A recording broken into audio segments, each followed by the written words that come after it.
What do we have to do today? The balanced number. A balanced number is a number where the sum of digits to the left of the middle digits and the sum of the digits to the right of the middle digits are equal. If the number has an odd number of digits, then there is only one middle digit. For example, 92645 has only one middle digit, 6. Otherwise, there are two middle digits. For example, the middle digits of 1301 are 3 and 0. The middle digits should not be considered when determining whether a number is balanced or not. In other words, 413023 is a balanced number because the left sum and the right sum are both 5. 4 and 1 is 5 and 2 and 3 is 5. So how to go about this? Well, here we are. As you can see, we get an integer as an argument, but what I want to do right away is to put this in a list of integers because I want to use the length property to get to a result, and I want to use the built-in method sum, and you need a list for that. So how can we convert this to a list of integers? Well, as follows. Let's create an empty list, working list. Then we have to iterate through the argument. So for integer in list, and print the integer, you will see that this won't work. Oh, and type error. The object is not iterable. Well, what we can do is to convert this to a string. There we go. And what we want to do here is to convert this immediately back to an integer. So integer is equal to an integer of the integer. And then we can append them to the working list. Append the integer. And let's return the working list. There we have it. And then we can build in the conditions. It looks like that if an array has a length of less than 3, you should always return balanced. So let's build it in. So if the length of the working list is less than 3, we can return balance right away.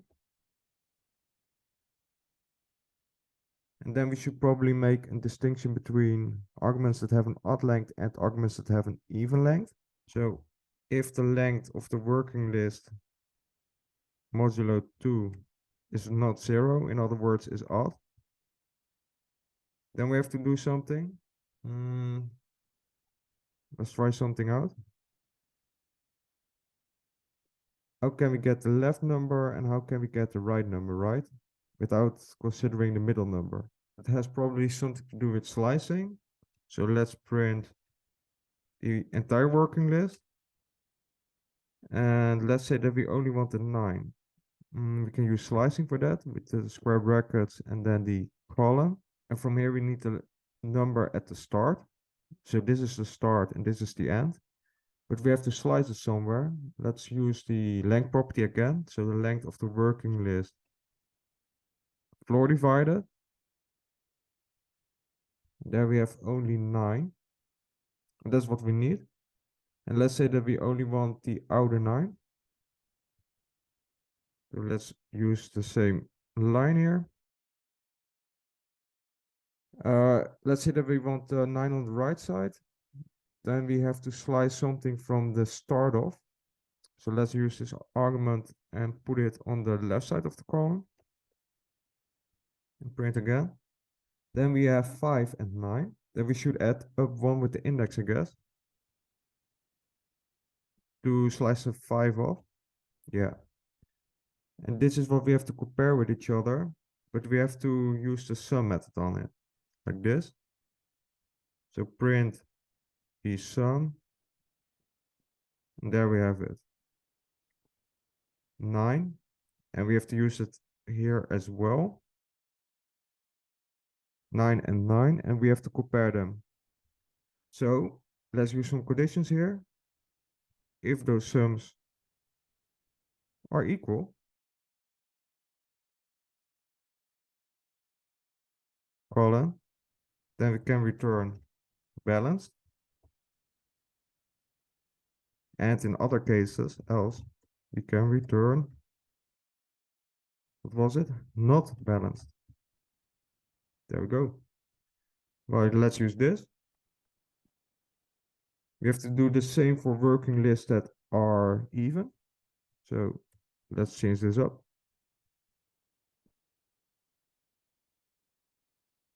And change this up. So we have a working list with an even length. Does this work out is the main question. Well, let's try it out with some print statements. So we can print the working list from here. 9 and 5. Well, we are considering the 5 as well, and we have to cut that off. So we have to subtract 1 on the right side. Yeah. And let's say that we want to have the outer 9. So we have to slice something off at the start. So we can use this. We'll put it on the left hand side of the column. Let's execute it. Well, we have a problem here. Let's use this instead. 9 and 9. But it looks terrific. Again, we have to use the sum method, of course. Here as well. Yeah, let's put this in an equation. So if the sum of the left hand side is equal to the sum on the right hand side, then we can return balanced, and else we can return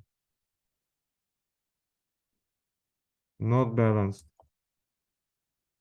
Well, let's change this up to 8. It should return not balanced, and it does. Well, let's check this out. Test. Looks like it's working like a charm. Hope this has been informative. Hope to see you in another video. Ciao.